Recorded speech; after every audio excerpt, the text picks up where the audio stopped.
Hello, all. My name is Vishak Menon.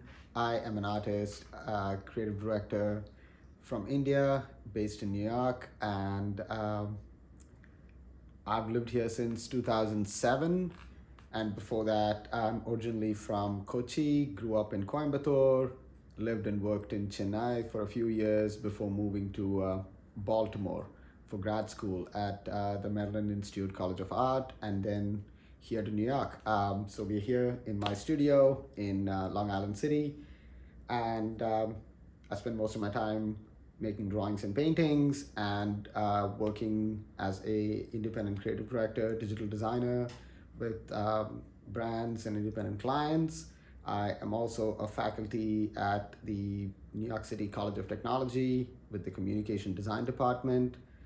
And thank you, Leo, for inviting me to answer these three questions for international paneling. So yes, I have always been drawing and painting as a kid, and what sort of kind of brought it together was probably in the late '80s when I was in middle school and my school introduced computers, and it was a whole new world that sort of blew open. And those early computers, there was very little you could do other than learning how to code with it. So it was early days of GW Basic and learning some early programming languages and that kind of stuff. And it's always been I've toggled between more traditional forms of working with painting and drawing and digital means of expression through both with code, media-based work, and video. And that's sort of a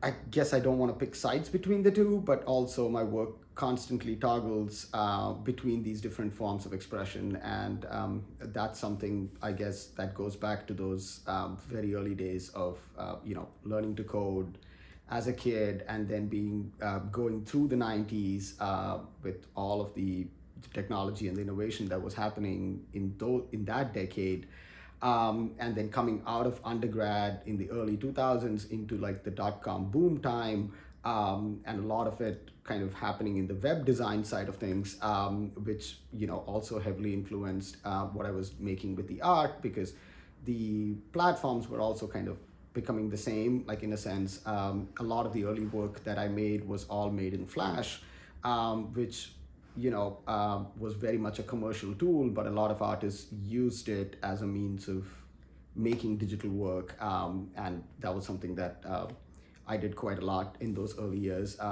and then also quite a bit of JavaScript and processing based work in grad school, 2005, 2006. And then very much even after I moved here to New York, although in those days the digital art world or the generative art community was pretty limited, but there was still people making some incredible work that was definitely inspiring.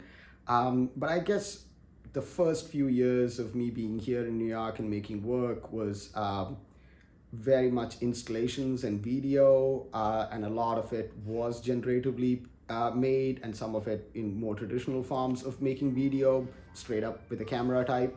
But this was also the point where I was making sort of these mock documentaries that was all filmed inside platforms like Second Life.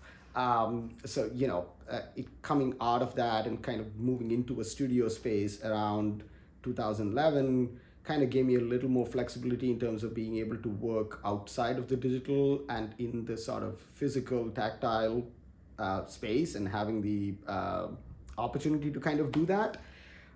So I guess that also kind of shifted the balance of the work between making exclusively digital work to getting back more into drawing and painting. And these days it's much more drawing and painting, I should say, than I possibly make digital work. But looks like that might change soon. So we'll see where that goes.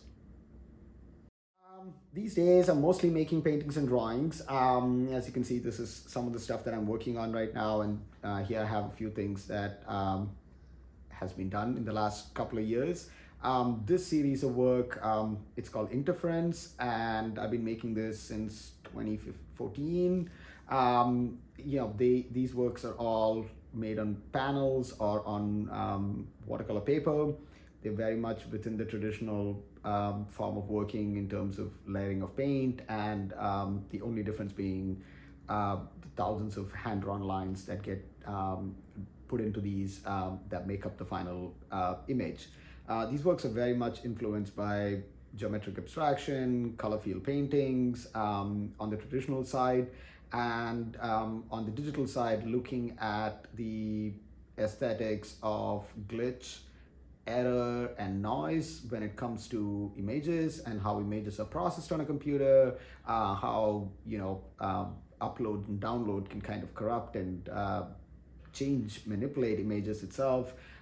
So that's all very much the conceptual side of things, where I'm looking at all of that, but not very at all a one-to-one translation of the digital to paper or to a wood panel, right? The one advantage you sort of have with the digital is you can make a lot and make a lot very quickly, but that sort of gives you for me, that's very much part of my sketching process.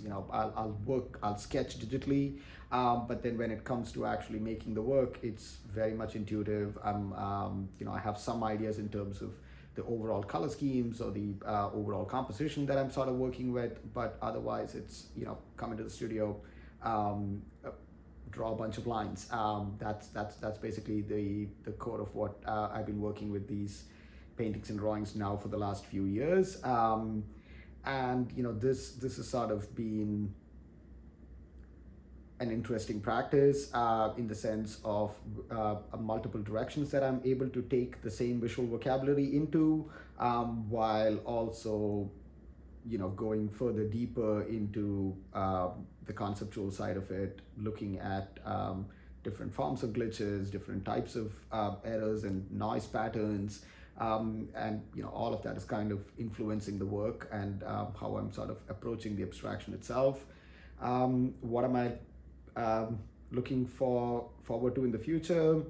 A lot more of these drawings and paintings, but I think I'm also very much actively now making some digital work that hopefully sooner than later can be presented in a form which it's not there yet, but I'm kind of excited to be working on some digital things as well, that hopefully you'll get to see the next couple of years.